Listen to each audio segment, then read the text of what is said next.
Bien le bonjour. Ah, ma tablette qui vient de faire ce que j'aime pas. Parce que j'ai galéré pour pour avoir la page. Là, j'ai passé, il est 14h40. Ouais, j'ai passé presque 50 minutes pour avoir la page et la faire fonctionner, la tablette. Je vous garantis, j'ai vraiment pété les plombs parce que j'en ai ras-le-bol. Mais bon, c'est pas grave. Donc voilà, je voulais vous montrer en fait ce document depuis un moment.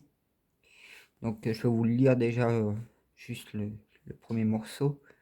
Tiens, tiens, la Fondation Rockefeller prévoyait un scénario de pandémie avec confinement dans certains de leurs documents, donc un rapport daté de 2010, au cas où il y aurait trop de soulèvements des peuples du monde, d'histoire de passer à un stade de contrôle supérieur.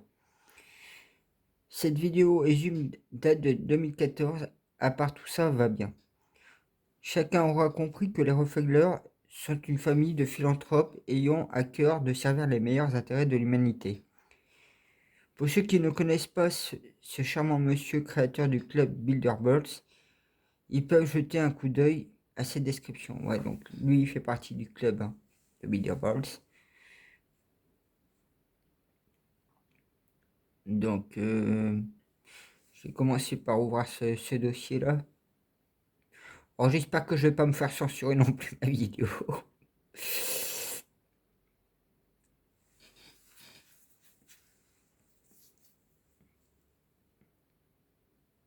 Alors, si c'est le cas, vous savez, je peux passer ailleurs.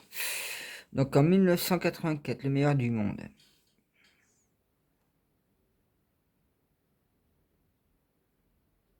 Donc, ce blog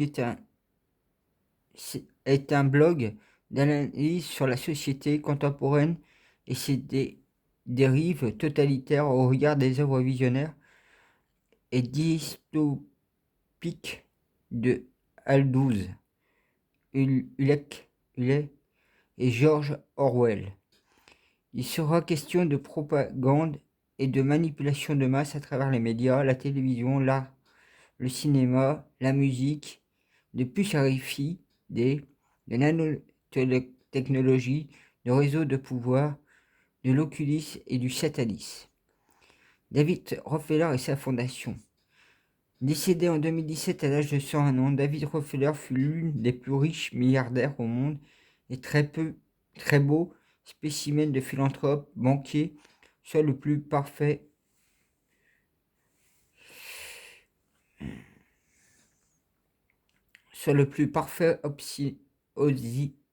oxymore.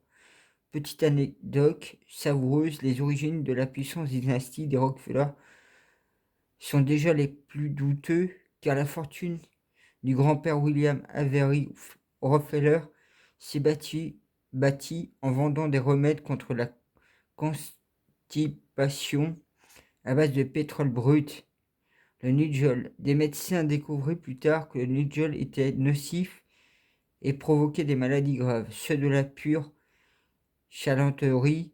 Pour en revenir à David Rockefeller, ancien président de la chasse Manhattan Bank, il a créé le CFR, Council of Foreign Relations, Conseil des relations étrangères, et est aussi le fondateur des fameux groupes Bilderbergs avec le prince Bernard des Pays-Bas et un ancien haut dignitaire nazi.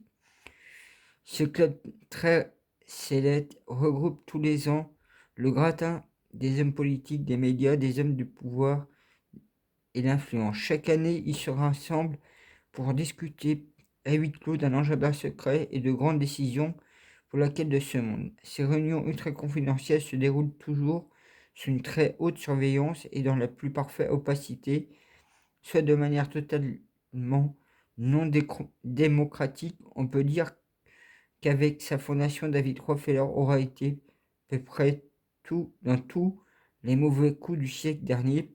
L'ambition déclare de cette organisation serait pourtant de promouvoir le bien-être de l'humanité dans le monde.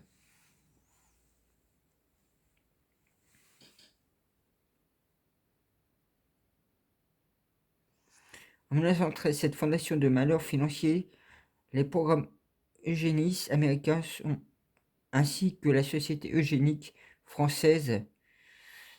Elle a financé également les programmes eugénistes de l'Allemagne nazie en aidant à la création et au financement de la société Kaiser Wilhelm. L'eugénisme allemand constituait à concevoir une race supérieure et trouver les moyens techniques pour tuer et stériliser ceux qui étaient jugés inférieurs. En 1938, la fondation de Rockefeller contribua également à l'instrumentalisation de l'eugénisme au Danemark et finance la création de l'Institut génétique humaine de l'Université de Copenhague. MK Ultra. Et vous voyez, on retrouve le fameux aigle nazi. L'Institut Tavistock, l'ingénieur social, le contrôle mental des masses, juge après la Seconde Guerre mondiale, David Rockefeller s'est arrangé pour faire infiltrer d'éminents scientifiques nazis via le projet Paperclip. Ils furent réintégrés dans les projets de recherche secrets comme la conquête spatiale ou comme le projet MK Ultra qui fut mené par la CIA en liaison avec l'Institut Tavistock et portait sous le contrôle de la manipulation mentale. Ce projet secret, mais déclassifié, n'a pas hésité à prendre directement des citoyens américains non consentants comme de vulgaires cobayes. Il faut aussi savoir que de bon nombreux de criminels scientifiques fascistes nazis, mais également provenant du Japon impérial, qui fait des recherches sur les armes chimiques avec l'unité 713, ne fut jamais inquiété ni jugé lors du procès de Nuremberg. Leur connaissance était bien trop précieuse pour nos apprentis dictateurs. Les savants nazis ainsi recyclés dans le monde libre poursuivront de plus belle leurs œuvres de mort et de destruction, mais de manière clandestine. C'est grâce à eux que les USA auront des connaissances scientifiques très poussées dans le domaine, les fusées, des missiles et des drones. Des scientifiques tels que Werner von Berg, le spécialiste des missiles allemands V2, furent ainsi très chaleureusement accueillis, à bras ouverts et très bien rémunérés pour contribuer à perfectionner leurs recherches. Werner Wahlberg travailla ainsi au programme des Américains Apollo à la conquête spatiale. La fondation Rockefeller finança également l'Institut Tavistock, spécialiste de sciences sociales et dans la manipulation de l'opinion publique, des groupes sociaux et dans le contrôle mental après la Première Guerre mondiale. Cet institut s'est constaté à l'étude des effets traumatiques sur les soldats britanniques revenant du front. Son but était d'établir le point de rupture et le psyché humain en état de stress, sous la direction du bureau de l'armée britannique pour la guerre psychologique. Ce point de rupture atteint, il deviendrait possible de reconditionner totalement l'individu. L'Institut Tavistock avait mis au point de véritables techniques de lavage de cerveau qui furent au départ utilisées expérimentalement sur les prisonniers américains de la guerre de Corée.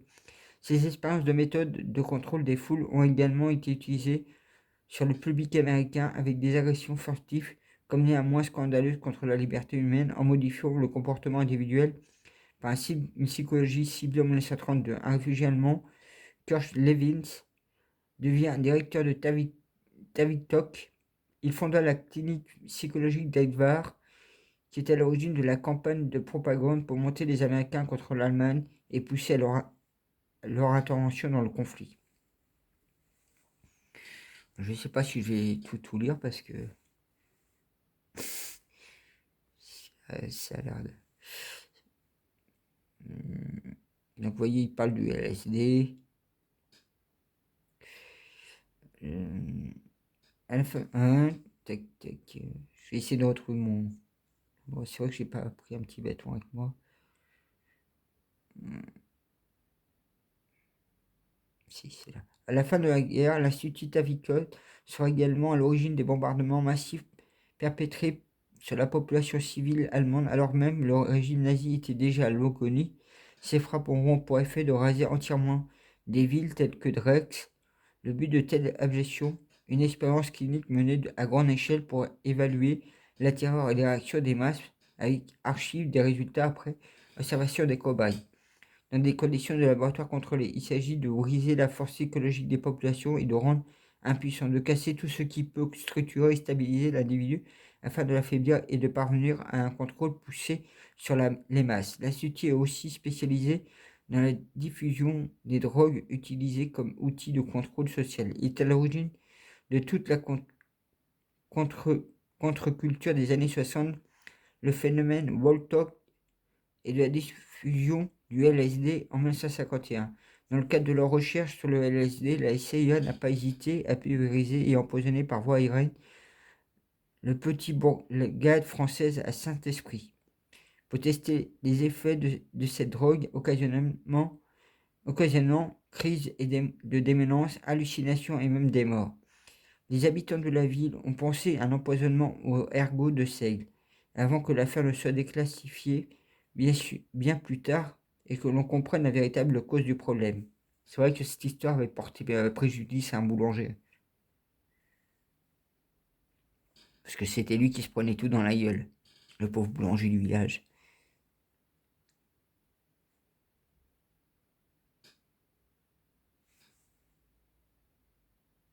J'essaie de retrouver...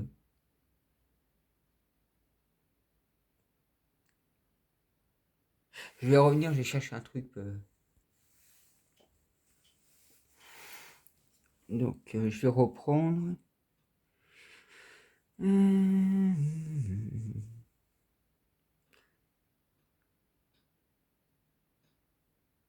J'essaie de retrouver. Je vais reprendre là. Ce genre de test, la guerre bactériologique n'est pas exceptionnelle. De nombreuses villes américaines ont fait l'objet d'expériences similaires avec le LSD ou d'autres drogues. Donc ça fait penser au contraire. Hein. Autre haut fait de l'Institut David Kopp, l'épisode de la faune invasive extraterrestre de la radio CBS, célèbre canular de réalisation Orwell, réalisé pendant la guerre des mondes de H.G. Wells, qui fut, par exemple, une opération psychologique commanditée par l'Institut durant les années 1970 en bon eugéniste, qui se répète les frères Rockefeller avec Henry Kissinger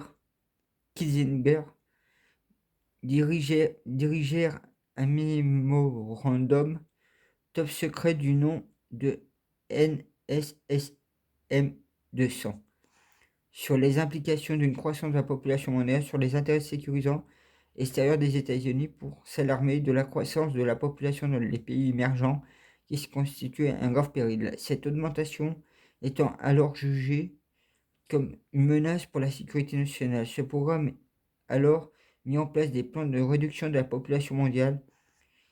Ces pays ont les imposant comme prérequis à l'obtention d'aide américaine. Ils ont ainsi développé des vaccins contre le tétanos et la complicité de l'Organisation mondiale de la santé (OMS) qui rendit les femmes infertiles. Le choc pétrolier 1973 à 1974 fut aussi orchestré par le groupe de Bilderberg. Les blâmes dans l'opinion publique devaient être apportés par chèque pétrole arabe. Hors des chocs pétroliers souvèrent le dollar américain alors vacillant et propulsèrent les banques de Wall Street, incluant le Chase Manhattan de David Rockefeller, au rang des plus grandes banques du monde. La fondation Rockefeller crée le tout entier de la manipulation génétique à travers de sa propriété sur la société Monsanto et financière la recherche biologique universitaire afin de créer le canon à gènes et d'autres techniques qui devaient être utilisées afin d'altérer artificiellement l'expansion génétique d'une plante donnée. Le but de cette manipulation sur le vivant était en réalité de contrôler la chaîne alimentaire humaine et animale, car, comme le disait si bien Henry Kissinger, si vous contrôlez le pétrole, vous contrôlez le pays, mais si vous contrôlez les semences, vous contrôlez l'alimentation. Et ceux qui contrôlent l'alimentation tiennent la population à son pouvoir. Monsanto. En procès depuis 2015, la fondation est accusée pour son rôle supposé pour l'affaire des expérimentations sur les syphilis au Guatemala en janvier 2019. La justice américaine essaie enfin d'ouvrir un procès contre la fondation Rockefeller. Près de 700 cobayes, parmi lesquels des enfants, auraient été contaminés sans leur consentement pour vérifier l'efficacité de la pénicilline sur les malades sexuellement transmissibles mondiales. Convaincu de ce grand philanthrope, a contribué via sa commission trilatérale à la destruction des économies nationales, une politique qui ne bénéficie en réalité qu'à une grosse banque de Wall Street ou de la City de Londres, à une petite cartel d'immenses films multinationales dans son autobiographie mémoire. David Rockefeller avoue même, avec une morgue et un arrogance certain, quelques-unes croient même que nous, la famille Rockefeller, faisons partie d'une cabale secrète travaillant contre le meilleur intérêt des États-Unis, caractérisant ma famille et moi en tant qu'internationalistes et conspirant avec d'autres autour de la Terre pour construire une politique globale ainsi qu'une structure économique sur l'intérêt et un seul monde, si vous voulez, cela est l'accusation. Je suis coupable et fier de l'être. Donc il le dit, hein, je suis coupable et fier de l'être. Hein. Donc ça, c'est pas une forme. Vous voyez, ben, j'ai aussi ce document-là, l'Institut Kinser et ses études sur la sexualité humaine. Bon, on va éviter d'ouvrir ce dossier-là. Alors, ce qui aurait été bien aussi, c'est d'avoir le son sur ma tablette quand j'appuie, mais bon, j'ai bon essayé d'activer, hein, rien à faire. Par contre, là, il m'a ramené à la page du début. Donc, je sais pas où ils m'ont envoyé, enfin. Oh bah, ils m'ont envoyé là. Vous voyez, c'est vraiment pas se foutre de ma gueule, ça. Mais bon, c'est ce qu'ils font tout le temps avec moi, ils n'arrêtent pas de pirater. Donc. Bon, bah, je vais pas aller plus loin parce que c'est pas la peine. Donc, non, comme j'ai pas les moyens de m'acheter un ordinateur, j'ai pas les moyens de m'acheter quoi que ce soit. Et puis, bon, vu le temps, si j'arrive à trouver une tablette tactile qui sera mieux, ça sera mieux. Mais, ou à moins que j'arrive à trouver un ordinateur pour pas très très cher. Mais là, vous voyez bien, ils m'ont bloqué ma page. Hein. Donc, je sais même pas s'il y a un intérêt d'acheter quoi que ce soit. Je commence à en avoir un peu marre qu'on a des enfoirés comme ça qui censurent à tout va. Donc, c'est ce qui me démotive à faire des vidéos sur YouTube, c'est voilà, c'est la censure, c'est que moi je peux à peine mettre quelques trucs et puis voilà. Bon bah sur ce, moi je vous souhaite une bonne journée, puis j'ai médité pour voir si je continue à vous révéler, à vous dévoiler des trucs ou si j'arrête tout parce que là, je me dis si j'investis dans un ordinateur, vu le temps qu'il nous reste, peut-être d'ici la fin de l'année tout va être plié. Donc ça servira à rien, dépenser de l'argent que je n'ai pas. Et puis bon bah d'un autre côté, je me dis peut-être prendre une tablette tactile qui sera de meilleure qualité déjà. Moi sur ce, je vous souhaite une bonne journée puisque je vois qu'ils m'ont carrément bloqué. Je peux pas aller plus loin. Donc vous voyez hein, le nombre de fois qu'il faudrait que je tape normalement. Vous voyez là où je me suis retrouvé, ça prouve encore une autre fois comment ils agissent. Hein. C'est pas la première fois, c'est pas la dernière. Je pense que vous en reverrez de toutes les couleurs avec moi. Mais bon, ils font mumuse. Donc tôt ou tard, ben, je vais me débrouiller, je vais essayer de voir où ils sont. Et puis je vais commencer à les traquer. Je vais les traquer, je vais les traiter comme si c'était des vulgarités. Donc même s'ils ont une tête d'humain, ben, je l'effacerai de la tête d'humain, je mettrai une tête reptilienne. Vous voyez ce que je veux dire? Je vais m'attaquer à tout ce système, je vais me démerder énergétiquement, spirituellement pour leur déglinguer un peu leur machinerie. Donc je vais essayer de voir si j'y arrive, parce que c'est bon. Vous voyez, depuis le temps que la plage aurait dû s'activer, vous voyez bien. Hein. Bah, bonne journée. Je sais même pas ce que c'était encore.